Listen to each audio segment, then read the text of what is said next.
E você pode, então, ressuscitar a fonte, ressuscitar o igarapé, ressuscitar o rio, né? A segunda fonte é ali nas margens da BR-364, indo para Ouro Preto, depois do quilômetro 12, ali, depois do posto da Polícia Federal, ali naquela rua de açaí, naquele açaizal ali. Corre, não é mais só uma fonte ressurgida, corre um igarapé, um córrego corre ali. Ali na chácara do Guido, então vocês entram em contato com o Guido, todo mundo conhece o Guido Coleto, do Café Urupá, sabe que a chácara dele fica ali. Ele ressuscitou com açaí. Açaí é outra planta que ajuda a recuperar a umidade do solo e a fazer ressurgir as fontes mortas, né? Ressuscitar as fontes mortas. Ele plantou açaí e outras plantas que ajudam também a fazer bananeira também e ajuda a ressurgir a fonte. E de repente lá de uma pedra brotou a água, né? Não chegou o tempo das águas, brotou água e aquela chegou a seca e aquela água não secou e ela correu. E não só a água brotou ali da pedra, ali debaixo da pedra, e correu, mas como começaram a aparecer aquele cascudo, né, aquele peixe cascudo, e caranguejo. Os caranguejos cascudos que estavam alocados debaixo da pedra, onde tinha a única umidade para eles sobreviverem, agora podem andar livremente nas águas desse igarapé que Guido fez ressurgir. O sal é assim. Ele pode fazer brotar as novas, ressurgir as fontes da nossa vida, da nossa alegria, da nossa esperança, da nossa profecia e correr livremente nessa unidade, nessa alegria ecológica, cosmológica da vida. Primeiro item, então, nascente. Segundo, as fontes, né? Que nós estamos procurando uma forma, os lugares de poder entender o salmo, as fontes do salmo, né? As fontes são lugar onde a água sai do chão e começa a correr pela terra, né?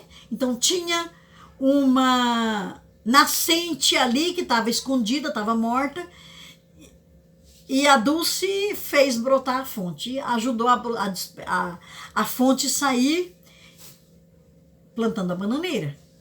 O Guido ajudou a fonte sair plantando a bananeira e o açaí, né?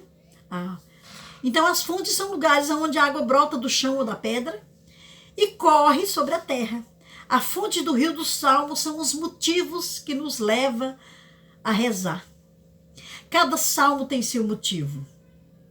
E na nossa história nós temos que encontrar os motivos para cantar as maravilhas de Deus, para denunciar as injustiças do mundo, para anunciar a boa nova que há de vir, para provocar a comunidade a se comprometer com a sua própria caminhada. Número 3, né? Nascente, fonte. Número 3, córregos ou igarapés. Depende da língua que a gente... do lugar do Brasil que a gente está habitando, né? Os córregos, né, os igarapés, são pequenos leitos de água que vão formando ao sair do chão e que vão correndo até o rio para alimentar o rio. Eles alimentam o rio dos Salmos. E eles são, então, os gêneros literários dos Salmos. Eles indicam a maneira como que o povo costumava a cantar e rezar, a expressar na sua oração. Eles canalizam a água da fonte para perceber o alcance do gênero literário, dos lamentos, das trovas, das excelências, dos desafios, das nossas notas musicais.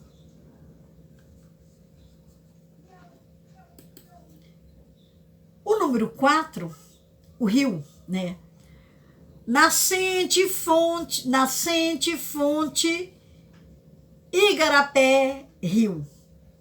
Lá debaixo da terra até a correnteza da água. O rio é a correnteza que forma com a água dos igarapés, dos córregos, e em seguida percorre e irriga o país. Os rios dos Salmos são a oração que irriga a nossa história. Os Salmos são o lado orante da história do povo de Deus. Alguns momentos e situações do passado são lembrados com maior frequência: criação, tempo do êxodo, tempo dos reis, festas de casamento, coroação, projetos, guerras, destruição do templo, dispersão, cativeiro. E falando em rios, correntezas, que são essa forma de contar nossa história, a gente não pode esquecer do Rio Doce. Aquele rio que a São Marcos destruiu. E de toda aquela situação ecológica e daquele povo de Mariana e de Brumadinho, que sofre até hoje a injustiça desse nosso país. A injustiça da Vale e a injustiça do governo brasileiro e do governo de Minas Gerais, que não tomou atitude para defender o povo. O povo que perdeu sua terra, que perdeu seu rio e que perdeu a sua família, que perdeu sua vida. Com esse desprezo, com esse descuido da Vale. A Vale que era nossa, que era uma estatal que se chamava Vale do Rio Doce, quando o rio era doce e limpo. E que foi privatizada pelo governo do Fernando Henrique Cardoso, a gente não pode esquecer a história, foi privatizada pelo governo do Fernando Henrique Cardoso, e que quando era estatal, era cuidada, era dada manutenção. Porque é antiga essa estatal.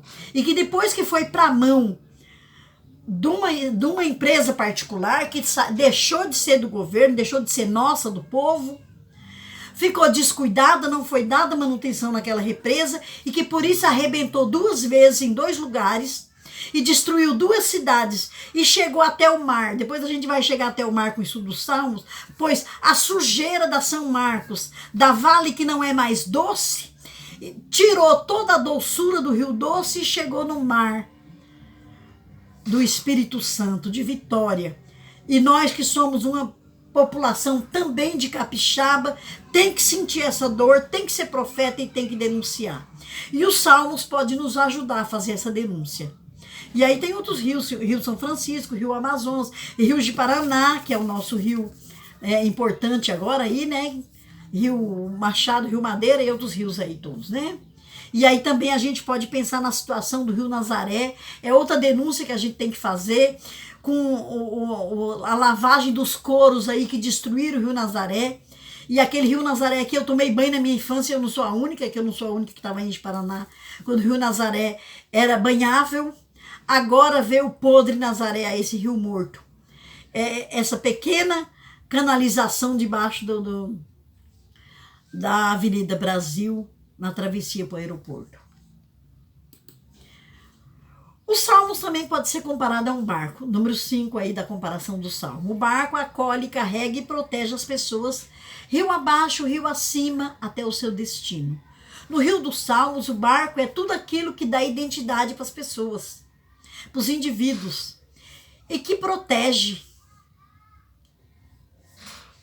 É onde o povo se encontra e que leva a rezar de geração em geração.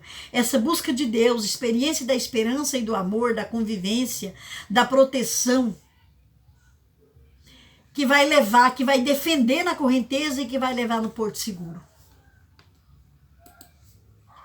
Como 6º item também de reflexão do Salmo, a gente pode trazer os romeiros.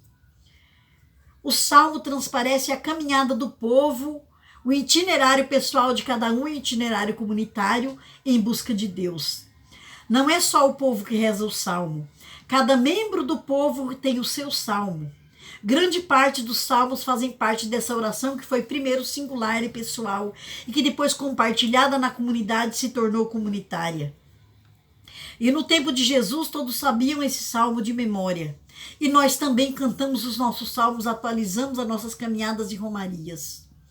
Também sou teu povo, Senhor, e estou nessa estrada. Somente a tua graça me basta e mais nada. Como sétimo item de reflexão, de entendimento, de interpretação dos salmos, estão os remos. Eu estou no rio, que é a correnteza. Eu estou no barco, que é a proteção contra o risco da correnteza. Então eu tenho remo. O remo são as forças que mantêm o barco em movimento. O rio dos Salmos tem os seus remos, que são a força que mantém o povo em movimento para não desistir da viagem e para não desistir da aliança com Deus. Da vontade de viver essa aliança, esse compromisso com Deus, de continuar sendo o povo de Deus. Que dá identidade, que fortalece a identidade do povo, que faz recomeçar sempre. No oitavo forma de interpretar os salmos, trazemos a questão do piloto. O piloto, ele orienta o barco e conduz o barco a salvo para o cais, para o porto. O piloto que orienta o barco do Rio dos Salmos é Jesus. Foi a partir do ensinamento de Jesus que o barco retomou rumo ao porto. A sua paixão, morte e ressurreição são a nova chave de leitura que nos revela o sentido mais profundo do Salmo e nos ajuda a rezá-lo como sendo nossa oração. Jesus usou o Salmo para a sua doutrina. Jesus rezou o Salmo com os seus apóstolos e na hora de morrer, ele também estava rezando aquele Salmo 31. Meu Deus, por que me abandonaste? Em tuas mãos eu entrego o meu espírito. Meu Deus, oh meu Deus, por que me abandonaste? E aí o Padre Zezinho tem aquela música bonita que diz